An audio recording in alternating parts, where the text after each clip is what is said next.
40 for Rateable Crest Titans.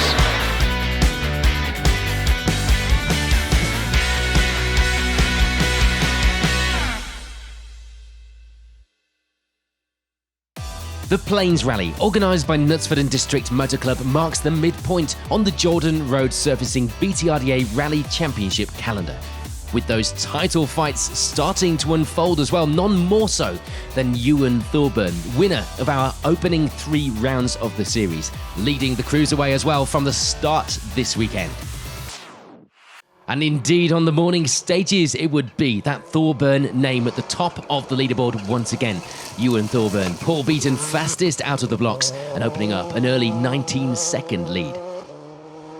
For Stephen Petch and Michael Wilkinson, it would be second, and it was all they could do. A welcomed result so far had put their season back on track a little, but there was still a long way to go. It would be a third place to start the day for Scott Faulkner and Gareth Parry. A great start for the pair as well, as they lead the way in the NR4 class as well on a charge. Things were going smoothly as well for Sam Billam and Patrick Walsh, getting used to that R5 car now, and this weekend without some of the problems that they'd encountered early on in previous rounds of the series. They end the morning with 4th place, equal in fact on times to Faulkner up ahead. Richard Sykes and Simon Taylor, meanwhile, make a good start to the B13 class, leading the way there with 5th overall on the leaderboard in that Evo, 10 seconds back from Billam and fighting. For Pat Naylor and Ian Lawrence, it will be second in NR4. The Evo pair a little way off the class lead, but still nevertheless enjoying that fight this weekend. And they were still holding off a charge from Russ Thompson and Andy Murphy. The gap between the pair, uncharacteristically 29 seconds at this stage. Not the close battle that we were used to in the class. For Richard Hill and Patrick Cooper, though, it would be second in B13.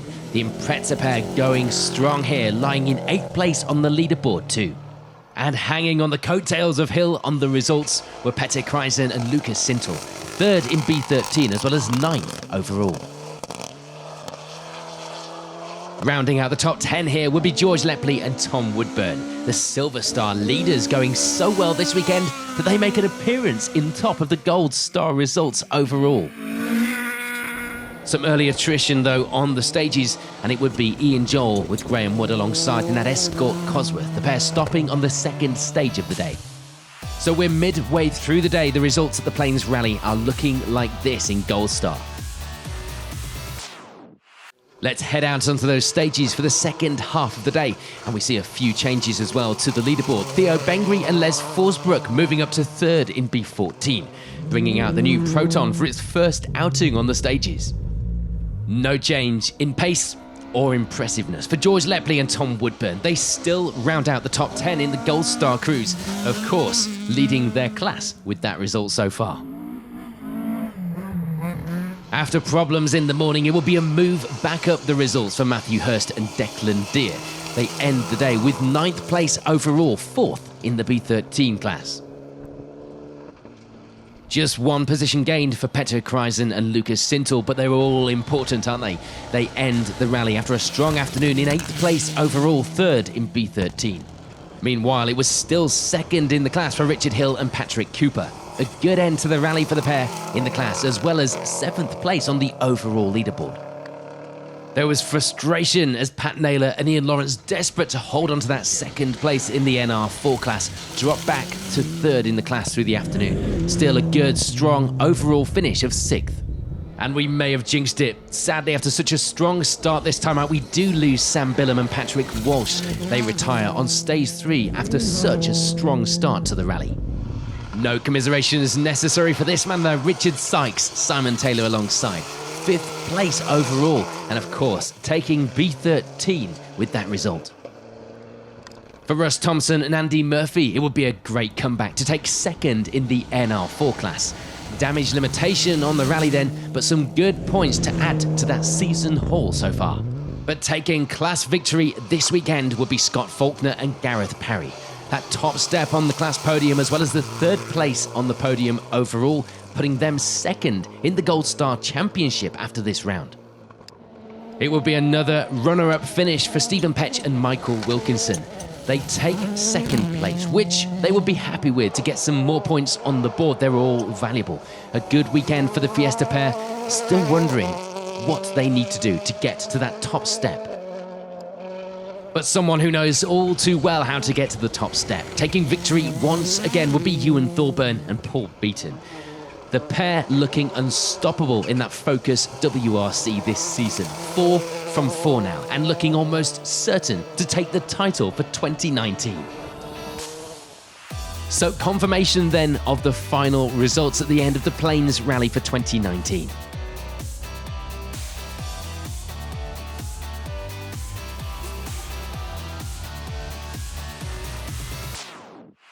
Silver Star on the Plains Rally would once again see George Lepley and Tom Woodburn dominating proceedings, setting the pace in that Avenger. They take the early lead in the category with 5 seconds of an advantage after 2 stages. It will be a great start to the day though for Andrew Davison and Tom Murphy. They lead the way in the B11 class and were chasing for the Silver Star lead in that Sunbeam. For Owen McMacken and Lee Taylor, they would also be chasing. It will be the B12 class lead. No mistakes this time out. The pair rounding out the podium places and looking for a clean slate as well as a good fight in the rally. Onto the R2 class, it will be the lead for Tommy Meadows and Ocean Owen. A great start for the pair, going well in that Fiesta, 17 seconds back from McMacken, well within their sights. The hammer down, the chase on. Second in that class would belong to this man, Perry Gardner, with Keaton Williams alongside. Already impressing in what has been so far a very short rally career. They end the morning with just a single second between themselves and our class leaders up ahead. For Rob Wright and Terry Mallon, it will be second in B11. 3 seconds back from Gardner at this stage and lying in 6th place overall. It will be third in the R2 class, though, for Tony Simpson and Ian Bevan. A few positions back on the overall results from where they would have wanted to be, but the times were still close in the class. Just 10 seconds, in fact, between the podium positions. It would be the lead of the N3 class for Zach Hughes and Tom Wood. They lead the way there once again, as well as lying 8th place overall. Unfortunately, though, there are problems for Ben Friend and Cliffy Simmons. A puncture, the least of them. They damaged the underside of the car on the rough final miles of the second stage of the day, forced to retire in service with the damage. And rounding out the top 10 this morning were James Giddings and Aled Edwards. The Fiesta pair lying 4th in the R2 class for now. They wouldn't be wanting a repeat of last time out when the Fiesta ended up in a sweet lamb ditch, and neither would Tim Rogers, the team manager who had to recover them. In some of the class positions outside of the top 10, it will be Tony Williams and Abby Haycock taking 3rd in B11 at this stage from 11th place overall. Bobby Mitchell and Shannon Turnbull would once again be fighting from 2nd in the N3 class. That familiar fight for the class victory still not quite going their way just yet. And it will be 2nd in the B12 class this weekend for Simon Smith and Andy Greener. The Escort pair a little way off the lead, but happy to be in the top of the results and going well overall in 16th. Just behind Smith and Greener on the overall leaderboard were Robert Smith and Frankie Hillman, the only crew in the B10 class this weekend, so that position, at least in the class, was theirs if they could finish. The attrition always big though in rallying, so it's that big if you've got to get to the finish. For Tim Phelps and Dan Petrie, it will be 3rd in B12. The gap ahead in the class was perhaps a little too big to change through the afternoon stages without a big dollop of optimism, so that position was at least looking safe from behind. And rounding out the top of the class results were Alex Hawkins and Harrison Shepherd. 3rd in the N3 class for the pair at this midpoint in the rally. So we're 2 stages down here at the Plains Rally. The results so far in the Silver Star looking like this. On to the second half of the day then, and there'd be no change for Alex Hawkins and Harrison Shepherd, continuing to round out the top of the N3 class with 3rd. Changes in the B12 class though up ahead mean that it will be an unexpected but welcomed B12 class victory for Tim Phelps and Dan Petrie, ending the rally with 16th on the leaderboard. There'd be no change though for Robert Smith and Frankie Hillman, as we had predicted. The only ones in the B10 class, they did exactly what they needed to do, keeping things straight and neat and tidy to keep hold of that class victory to the finish. So we move on to our top 10 in Silver Star then, and we'd see Jeff Phelps and Lucy Wilding stepping up to the overall and class results here in the coverage to round out the top 10 and take third in B11.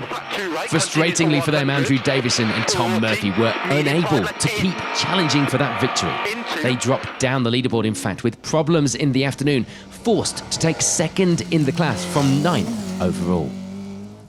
For Matt and Tim Tordoff, it will be 4th in the R2 class this weekend. The pair having a good, clean run through the afternoon to end the rally with 8th place overall. Bobby Mitchell and Shannon Turnbull put in a heroic fight but were unable to take that N3 class victory.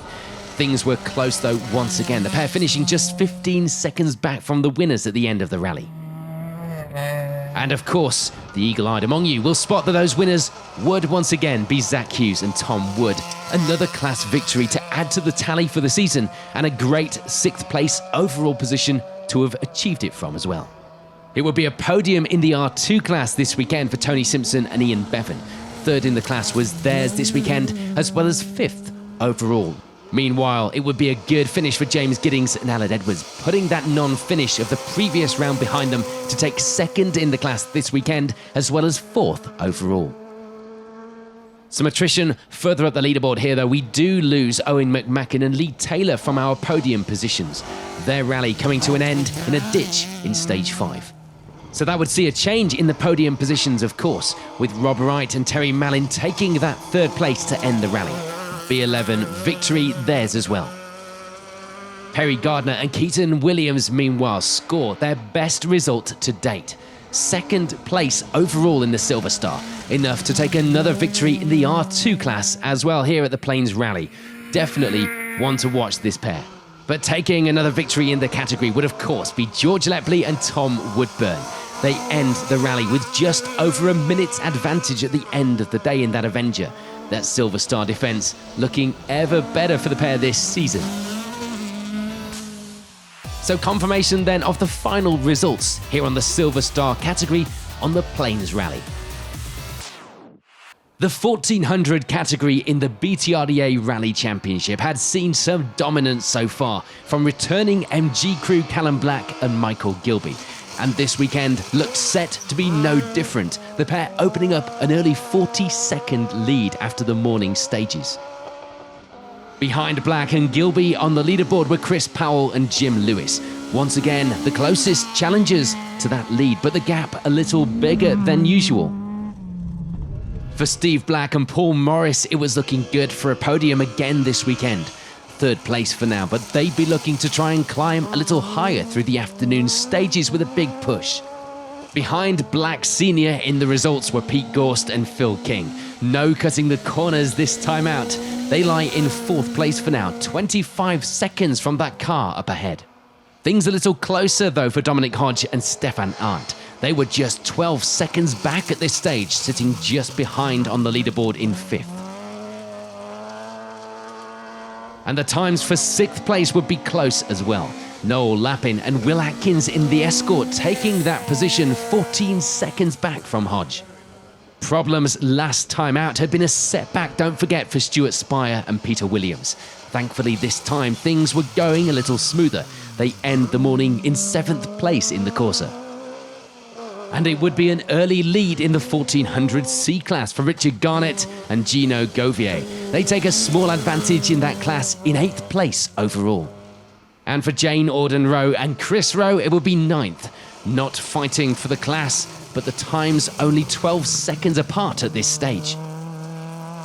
For Matthew and Daniel Evans, it will be 2nd in the 1400 C class. 25 seconds the deficit to the class lead. So the fight would well and truly be on through the next 3 stages of the day. On to rally first then, it was an early lead for Sam and Liam Johnson. They open up a significant advantage as well in the category after the morning's opening stages. Second in the category was this man, Wesley Guilford, Mark Townsend alongside, the pair also leading the way in the Rally First 2-litre class as well. And rounding out the podium in the Rally First over the morning stages would be Joseph Keane and Paul Barbett. 3rd place in the MG, 21 seconds back from Guilford. So with the morning stages complete, the results in the 1400s are looking like this. On we go then to the afternoon stages, and we see some change in the Rally First category. We lose Sam and Liam Johnson from the lead when the fuel pump fails on the car. That, of course, would mean change all round, and it would be second place to end the event for Wesley Guilford and Mark Townsend. Unfortunately for them, not managing to stay ahead through the afternoon stages. Which means they'd be ruining what could have been. It was victory for Joseph Keane and Paul Barbet. A great result, especially considering their lack of experience peddling that MG on these stages. Onto the overall 1400 category then, it would be a 9th place finish to end the event for Jane Auden-Rowe and Chris Rowe in their MG. It would be 2nd place in 1400C, meanwhile, for Matthew and Daniel Evans. A great result for the pair, managing to keep the class leaders well within their sights and pretty honest throughout the day. And in fact, it would be a close one to end the day. 15 seconds the difference in that class by the finish. Richard Garnett and Gino Gouvier taking the class victory, though, at the end of a difficult event. For Stuart Spire and Peter Williams, it would be 6th place to end the rally. They finished a little way off the crews either side of them, that place looking quite secure into the final stages of the day. No backing off, though. You know what this sport can be like. The results were missing one notable crew, Pete Gorst and Phil King, meaning change throughout the leaderboard. We see Noel Lappin and Will Atkins end the rally with 5th place overall. It would also be a place gain for Dominic Hodge and Stefan Arndt in that wide arch Micra. They end the rally with 4th, a little way back from the podium positions though. And on to those podium places, there wouldn't be much change there. Steve Black and Paul Morris taking another podium position. Not the step that they would have wanted, but 3rd was another strong finish and some good haul of points for the championship for the pair. Chris Powell and Jim Lewis in that ever hard-charging Sunbeam keep hold of their 2nd place to the end of the rally, unable to bring the fight or the gap down any closer for that car up ahead, but ending the rally with those 2nd place points, all valuable of course, enough to extend their lead at the top of the championship table, in fact, at this point of the season. But that does mean it's another victory for Callum Black and Michael Gilby. A great end to the event for the pair as we cross over into the 2nd half of the Jordan Road Surfacing BTRDA Rally Championship season. One that moves them closer as well to the top of the table, and with dropped scores taken into account, puts them in a very strong, fighting championship position. Here is confirmation then of the final results here at the end of the Plains Rally in the 1400 category. So that's it here at round 4. Next up, the crews head to the Nicky Grist stages. Always a favourite with them as they tackle some iconic Welsh stages. We will, of course, be there to bring you all of the action, including live coverage. We're back on the stages and live, keeping you entertained throughout the rally, as well as TV coverage afterwards. Keep an eye on our social media for all of the details in the build-up to the rally.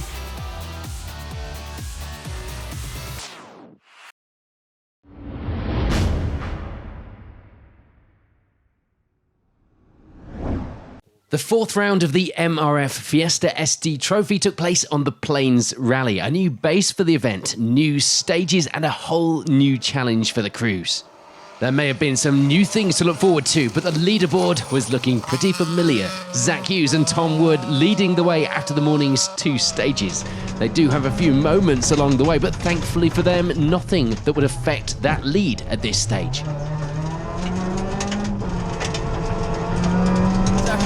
I think I've had a nightmare of a morning, to be honest, but the times are showing that we're doing pretty well. I think we're leading the SDs at the minute, about 29th overall, so we've had a big high-speed spin, a couple of electrical issues with the car, unfortunately on a road section, so we've had no penalties, but we're doing all right at the minute, I think. For Bobby Mitchell and Shannon Turnbull, it would be 2nd place. They make a steady start. The conditions looking good, but there were still some slippery sections that could catch you out. It was all about getting to the finish, of course, and getting a haul of points towards that championship fight. Into short left 6 and right 8. Yeah, it's been a fairly steady start actually. It's just quite slippy in the stages, and especially in the fast bits. We're not quite sure where the grips level is, so being quite cautious to especially some of the fast stuff, and we're here. There's a kind of 2 or 3 miles in the second stage is really, really rough, so just trying to avoid any more punctures, which we seem to keep picking up. But 2 more runs through those 2 stages and definitely we're able to go a lot faster, and then a little short one at the end, so we'll see what we can do coming into that. Wesley Guilford and Mark Townsend returned to the series after missing the previous round. They were going well at this stage with 3rd place. Yeah, really good. We're enjoying it out there. It's nice conditions and yeah, it's pretty quick, very rough. We're losing a few bits and pieces off the car, but yeah, we're having good fun and we're enjoying it. Yeah. And for Alex Hawkins and Harrison Shepherd, not happy with how the morning had gone, they get themselves ready for a push in the afternoon. Some early attrition when we lose Matthew Baddeley and Phil Kenny in these morning stages. They stop the car in the 2nd stage of the day. So let's take a quick glance down the leaderboard so far here in the MRF Fiesta ST Trophy.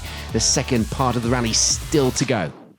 So we head out onto the afternoon stages then here at the Plains, and we'd see a bit of a change around on that leaderboard. Wesley Guilford and Mark Townsend slipping down a position to take 4th at the end of the rally.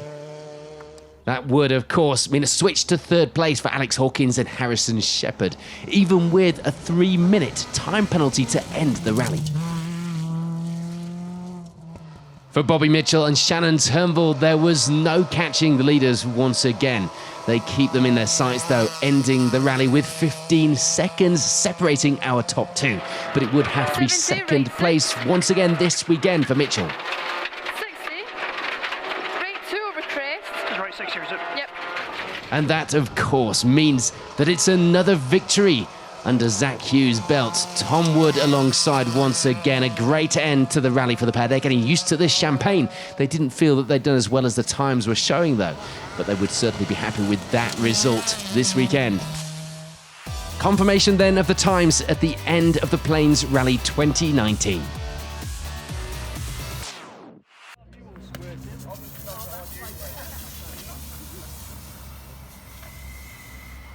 Once again, James Giddings and Aled Edwards were out in the prize drive Castrol Fiesta R2, and they'd be struggling to get into any kind of rhythm this weekend, it had to be said, ending the morning 4th in the BTRDA R2 Cup after a stall on one of the hairpins lost them a handful of valuable time. Games, not too bad. We're struggling to get into a bit of a rhythm, if I'm honest, but yeah, we had clean runs, got the car back here, so yeah. We overshot a hairpin on 1st stage, but overshot, stole the car, so we had to turn it around. Lost about 10-ish seconds, but yeah, other than that, not too bad.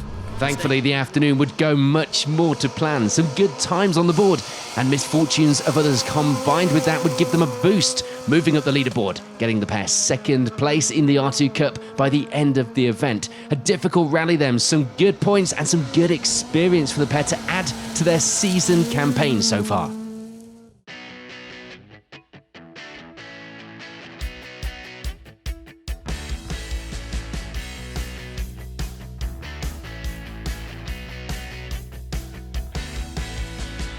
Care 40 for rateable crest Titans.